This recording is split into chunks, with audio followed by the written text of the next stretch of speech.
Nothing like putting on frozen shoes in 15-degree temperatures. This is Walton Mountain Shelter in all her glory.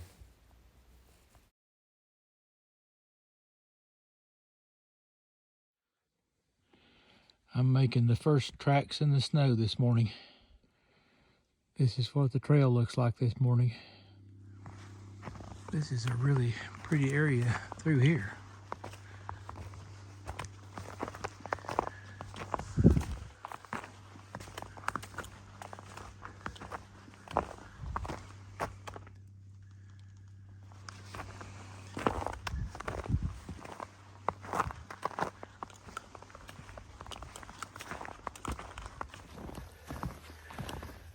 These downhills are so much easier for me right now than the uphills.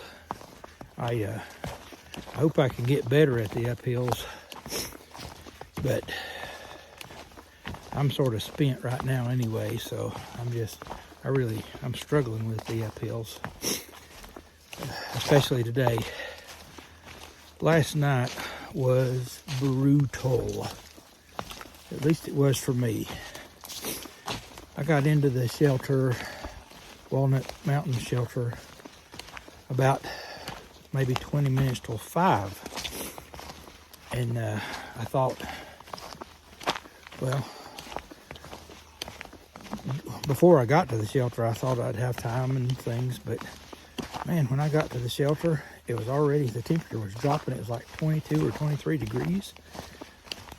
I was wet. And the only thing I knew to do was throw out my sleeping bag and crawl in it, because I was getting cold. My hands were just numb, and so I got in the sleeping bag, and other than to pee, I never got out of that sleeping bag. I didn't put anything away. I didn't hang a bear bag. Thank the Lord a bear didn't come along. Although I did hear something during the night. It sounded like it was gnawing on trees. And I don't know what else would gnaw on trees except for maybe a bear. Unless it was a boar. But I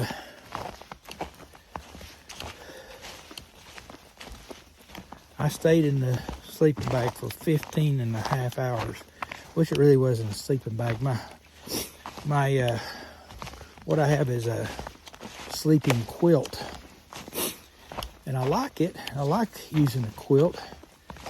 It's a little bit maybe more efficient than a sleeping bag, but on cold nights, and it was windy last night too, and it causes a draft to come up around the sides of your quilt a little bit. And I'm just telling you, I didn't really ever get comfortable. I did sleep some, but just in fits. I just slept in fits, and a lot of times I just sort of lay there and shivered. Now there's a couple of schools of thought about I carry some wool long handle underwear and wool socks, and when I get to camp I normally change into those to sleep in. But last night I was so wet, and I knew I was going to have to get up this morning and put these wet clothes back on, or they'd be frozen by then. And so I decided to just wear those wet clothes. They weren't like super wet, but you know. And so I just wore the wet clothes, kept the wet socks on, because I knew that my body heat would dry them out overnight, which it did. So when I got up this morning, everything was dry. I didn't have to get dressed. But it was,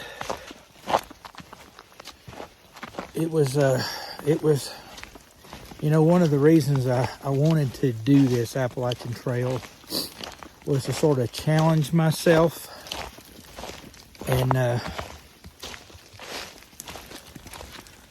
last night was a challenge. It was, I think, I have the weather.com app on my phone, and I had cell signal up there, and so I was able to look at the app, and it was picking up from some little town over in Tennessee, but it was showing the temperature this morning when I got up at 15 degrees. Whew. When I got up and started throwing my things together, man, I was hurrying. And even so, my fingers started getting numb and hurting, and it was something else. It was an experience. But snow's falling off the trees.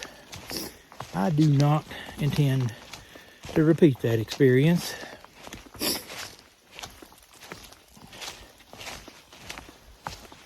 If the forecast calls for this cold, I'm getting off the trail. And actually, I was going to try to get a shuttle driver to come pick me up last night at Lemon Gap. Little did I know that Lemon Gap is pretty hard to get to. And I talked to the guy, he says, you know, and he was in Hot Springs. He said, it will take me more than an hour to get there. And he said, it won't be cheap. And so I decided to just sort of tough it out. But I won't put myself in this position again.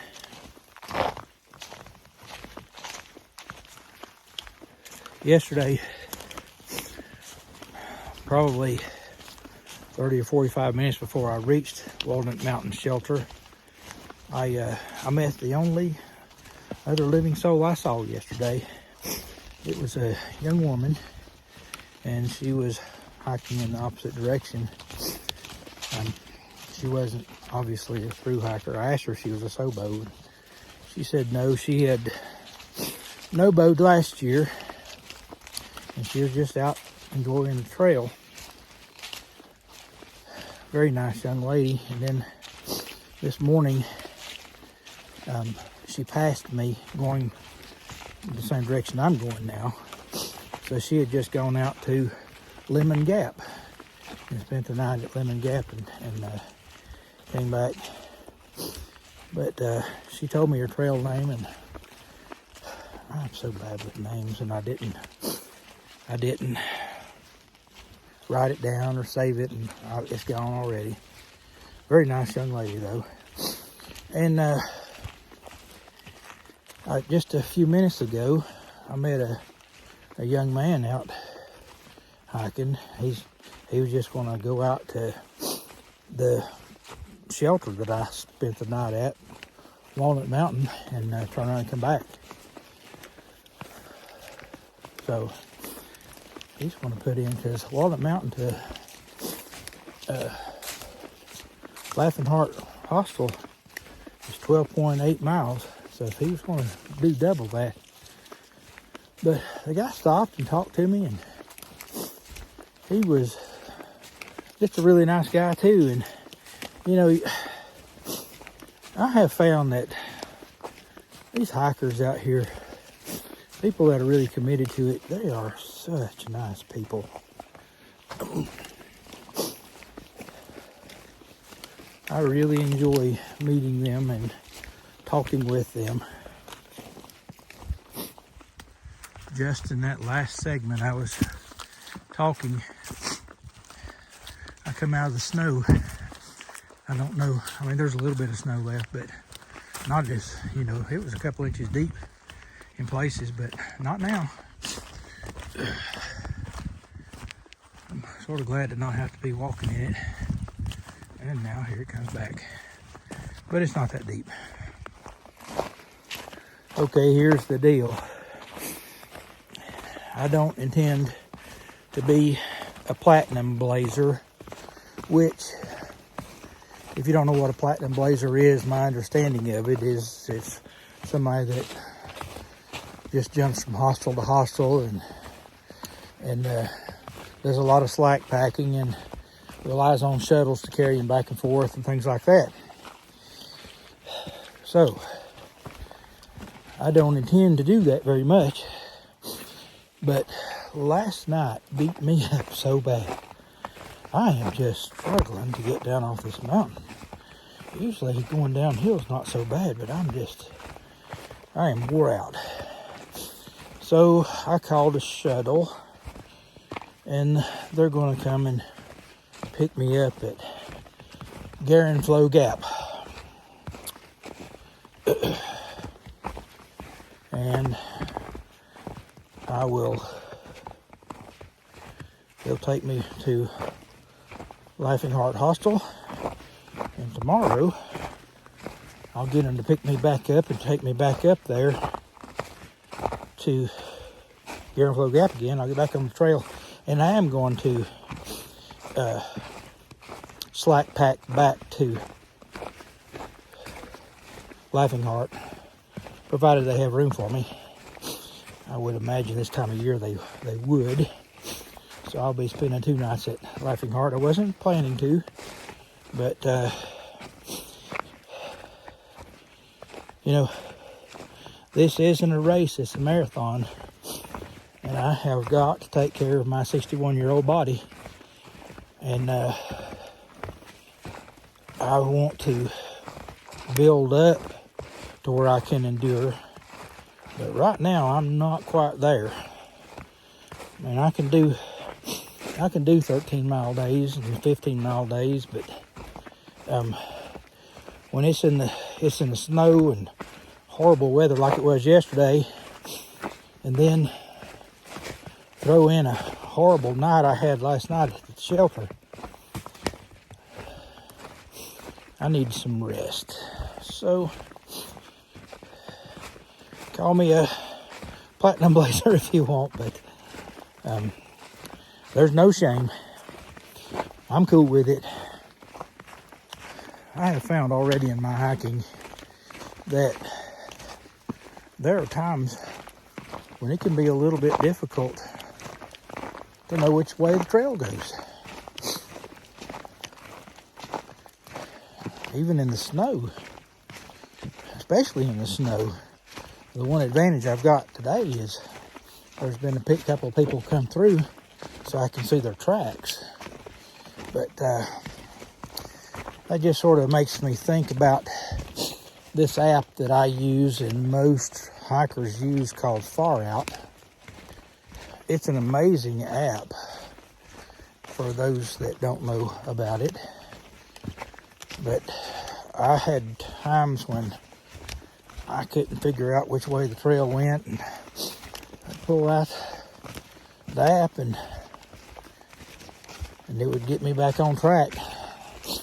There are a lot of white blazes on this trail, but sometimes when you most need a white blaze, it's not there. So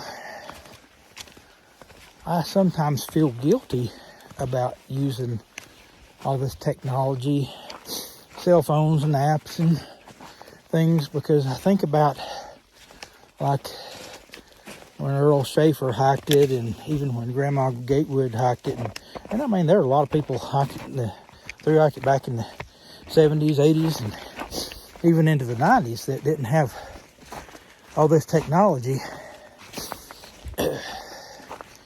And I imagine that it was pretty easy for people to get off the trail, and then they would have to backtrack several miles to get back on.